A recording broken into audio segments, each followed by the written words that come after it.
Love. Such a powerful thing. It can get taken away by your worst enemies, people who get jealous. But this story I'm about to tell you was a very sad day for my dearest close friend. There was this thing. It's called itself the darkness. No one knows what it is exactly, but it passes on to each person, generation after generation after generation. But now the darkness had got itself into my friend Blue, one of the last males of its kind. But even I don't know how to stop it. But there is a way. We just gotta figure it out together. My name is Rico, and this is what happened. A fine day in the local jungle. The blue macaw, known as Tallow Blue Gunderson, who just liked to be called Blue, was flying through the jungle with his beautiful wife, Jewel, another blue macaw. "Come on, Blue, keep up," Jewel called excitedly. "Okay, Jewel, I'm coming, just wait up," Blue called back, having trouble keeping up because of his inexperience, as they both were flying through the jungle.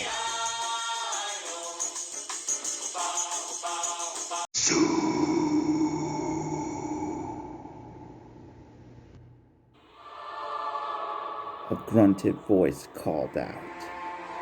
Huh? Blue moaned as he flew into a tree and collapsed onto the ground. Blue! Jewel panicked as she flew down to her mate's aid. Blue, are you okay? What happened? My head, Blue replied. "Oh dear, hang on," Jewel said. Jewel put her wings around Blue and dragged him to the tree.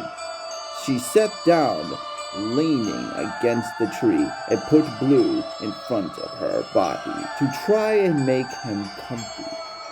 "Blue, what happened?" Jewel asked as she stroked his head. "Did you hear it?" Blue asked. "Hear what?" Jewel said, confused. It's nothing, forget it.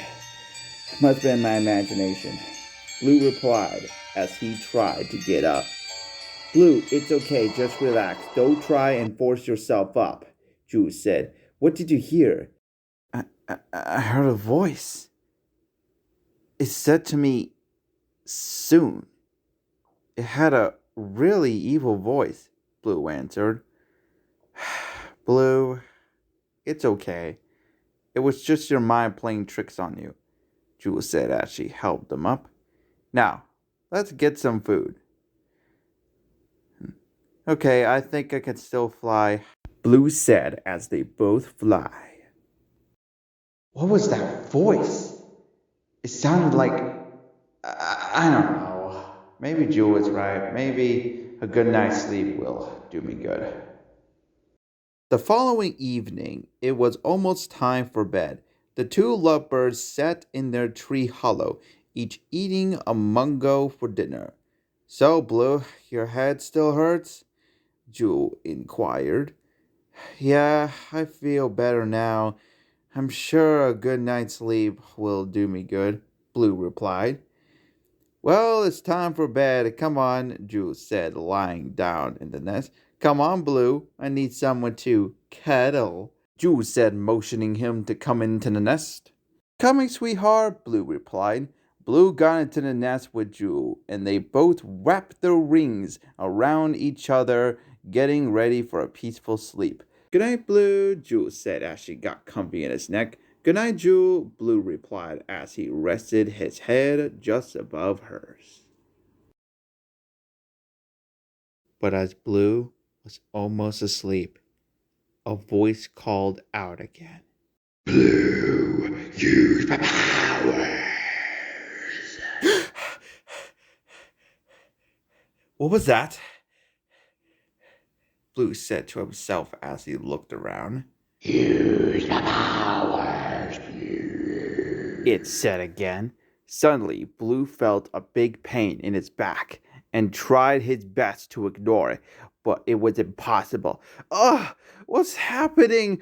Blue gently let go of Jewel, who was asleep peacefully. He laid her down and flew outside, but collapsed onto the ground.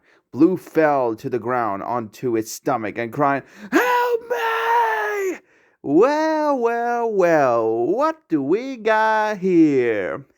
Blue looked up and saw 4 scarlet macaws standing over him. "You okay, bro? You don't look so good," one of them said. Uh, what's happening to me?" Blue panicked. "At last, I failed." Then, out of nowhere, Blue felt the pain had stopped, but he noticed that he was a few feet in the air, but he wasn't flapping his wings. "Ah!" Blue panicked as he saw what looked like 2 serpent heads slithering over his shoulders. He looked down and saw 2 snake-like arms that were holding him up. "Oh my God! What is that thing? Kill it! Kill it!" The 4 macaws said it unseen. "No, wait!" Blue protested. The 4 macaws tried to scratch him, but those things were protecting Blue. "I can't kill it," one of them said. You are weak. The thing said as 2 serpent heads grabbed 2 macaws. "It's got me!" one of them screamed. "You're all weak to me," the thing called out as it threw all 4 of them away. After they were dispersed, the thing said, It feels so good to be back. Who are you? And what do you want?" Blue stuttered. I am your salvation, Blue. It replied. "But who are you?" Blue asked again. I am the darkness. It replied as it puts Blue down on the ground. "Blue, are you out here?" A familiar female voice called out. Blue and the 2 serpent heads looked up and saw Jewel flying nearby looking for her husband. "Blue, where are you?" Jewel called out. It's not time yet, The darkness said. Blue looked over himself and noticed the 2 serpent heads and snake-like arms had disappeared. "Jewel, I'm over here," Blue called to its wife. Jewel saw Blue sitting on the ground. She flew down and landed down behind him. Jewel smiled and put her wings around him and rested her head on his back. "Blue, there you are. You scared me. Where did you go?" I just went for a little fresh air, that's all," Blue lied. "Okay, but I wish you told me you were going," Jewel replied. "Yeah, well, you just look so beautiful sleeping. I didn't want to disturb you," Blue replied, lying again. "Oh, you're so sweet," Jewel said as she kissed his cheek. Jewel's smile unwrapped her wings from him. "Now let's get back to sleep." "Coming, babe," Blue replied.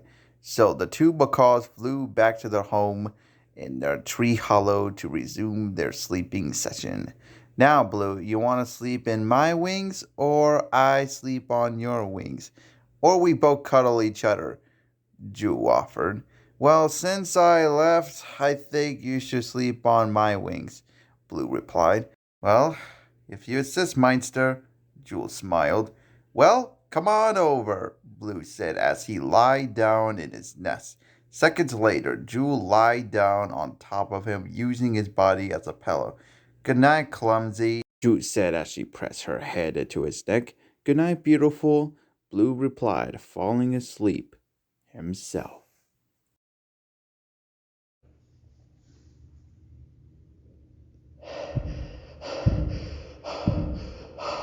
What was that thing? It was unbelievable. I looked at Jewel, who was in my wings, still sleeping peacefully. She's still beautiful.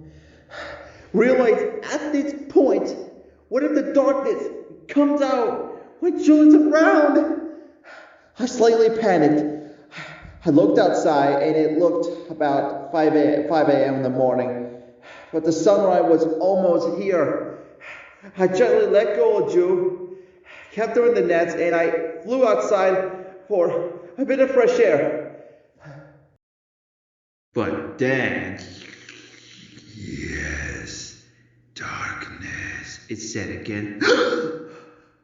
I screamed as I saw those two serpent heads over my shoulders and those snake-like arms around my body. Yes, Now, Blue, use my power. the darkness said to me. No, I won't, I replied. Oh, yes, you will. It said to me. Then, out of nowhere, it opened some sort of black hole, and it sucked me in a bunch of mangoes that were hanging from a tree. You are my host, Blue. As I felt the darkness slithering around me, a small portal opened up on the ground. I was so scared and confused as to what came out of the portal. Some little gremlin thing came out of nowhere. It looked about half my size. He used his arms and legs to crawl all over me, and for some reason he was wearing a Union Jack shirt. Hello, monkey. Friend of yours? Hello there. You must be the new host. What the new host? You're new to the darkness, aren't you, mate? No, please, listen. Tell me, what is this thing? And what are you? Well, the darkness is a being of pure dark. He has ferocious powers such as godlike strength, creating black holes that even hunt down his enemies. He also has the ability to create a giant demon arm to impale enemies, move objects, and take out light sources to refuel your health energy. Okay. What else does it, do? The darkness drains your energy. The only way to repel his energy is to stand in the shadow. What about you? Me? I'm the darkling, mate. I just assist you any way I can. Enough. I must fade. The darkness said as two of those demon arms wrapped around my rings. Let me go, I command you! As I struggled to get free. Make it let me go! What do you want me to do, mate? The darkness controls me too, you know. The darkling replied. Then, before the darkness could take me anywhere, the sun comes up. Ah, no, the darkling said, when it just suddenly blew up into ashes.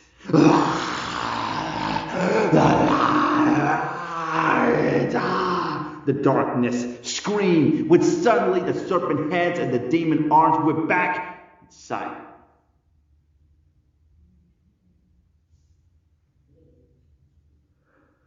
What? I said as I looked around. Did the sunlight kill it? I said to myself, but I thought,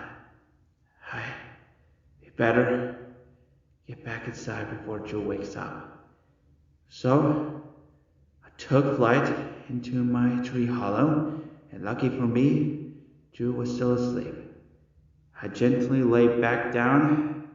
I wrapped my wings over her and pressed my chest into her back and went back to sleep.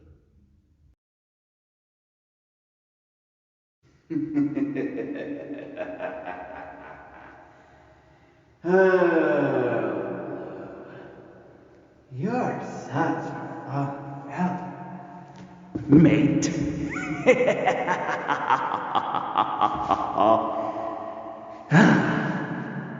Don't worry, Blue. You will understand the power of the darkness. That experience earlier. But at night 2, or anywhere that has no light, sooner or later, it's gonna be a bumpy ride.